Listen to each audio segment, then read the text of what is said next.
Salut, c'est Rebecca. Aujourd'hui, j'aimerais terminer cette semaine sur le thème de la lecture en vous parlant des sources d'inspiration pour mon roman Terres interdites. Voilà, toute la semaine, je vous ai dit, c'est très important de lire.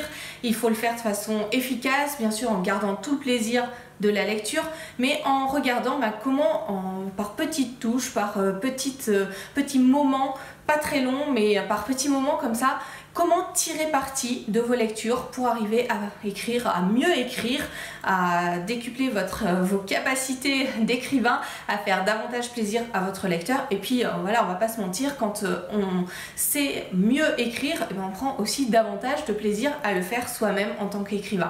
Donc voilà, c'est un cercle vertueux et je pense vraiment qu'il est vraiment important de lire. Alors, quelles sont les sources d'inspiration pour mon roman? Bien entendu, je vais pas toutes vous les donner, ça serait énorme, ça serait bien trop long, je me rappelle même pas de toutes parce que je lis énormément et j'aime beaucoup regarder dans mes lectures ce que j'aime et ce que j'ai envie de remettre, de retransformer, d'associer à toutes les idées, voilà, il y a énormément de choses que j'aime reprendre dans les romans ou qui sont des sources d'inspiration. C'est pas de la copie, mais ce sont des sources d'inspiration, mais je vais vous en donner quand même quelques-unes. Alors la première, celle que j'ai en premier envie de vous partager, c'est Baudelaire, de la poésie, oui, Les Fleurs du Mal notamment. Pourquoi? Qu'est-ce que j'ai repris dans ces poèmes-là? Et ben, c'est la notion de contraste. J'aime énormément dans Les Fleurs du Mal qu'il y ait à la fois de la beauté, de la laideur, énormément il s'arrête énormément sur les sens et sur l'importance des 5 sens dans les poèmes, et tout est dit en peu de mots. Et toutes ces choses-là, c'est des idées qui me sont restées dans la tête quand j'ai écrit mon roman Terres interdites. D'ailleurs, on retrouve aussi quelques poèmes dans ce roman-là, dont certains, pour la structure, je me suis inspirée de certains de mes poèmes préférés, des Fleurs du Mal de Baudelaire. Donc voilà, c'est une de mes premières sources d'inspiration de la poésie, comme quoi on peut tout à fait réutiliser d'autres genres littéraires que celui qu'on utilise, qu'on écrit, et que ça serve aussi dans notre travail d'écrivain. C'est pour ça que je vous ai lancé lundi ce défi de lire un autre genre littéraire de ce que vous avez l'habitude de lire, et j'espère que vous avez relevé ce défi. Vous pouvez d'ailleurs partager dans les commentaires comment ça s'est passé aussi ce défi cette semaine. Deuxième source d'inspiration pour ce roman, ce sont les romans de Musso, ou de Lévy en tout cas, et d'autres auteurs comme ça qui sont très connus, qui ont connu un grand succès. Alors ça n'a rien à voir avec mon roman de fantasy, pour la plupart de ces romans-là.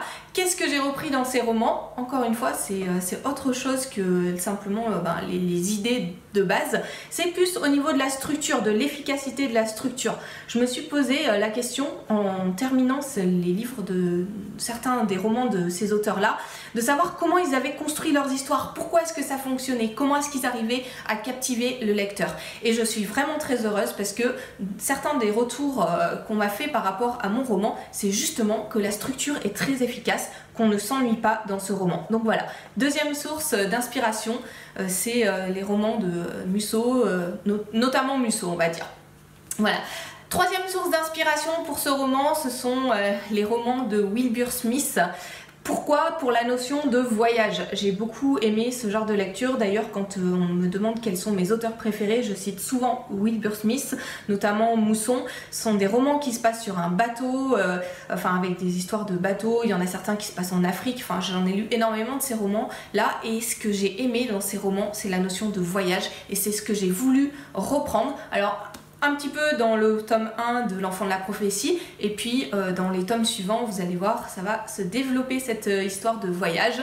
Donc voilà, troisième source d'inspiration, la notion de voyage que j'ai reprise à mes lectures dans les romans de Wilbur Smith.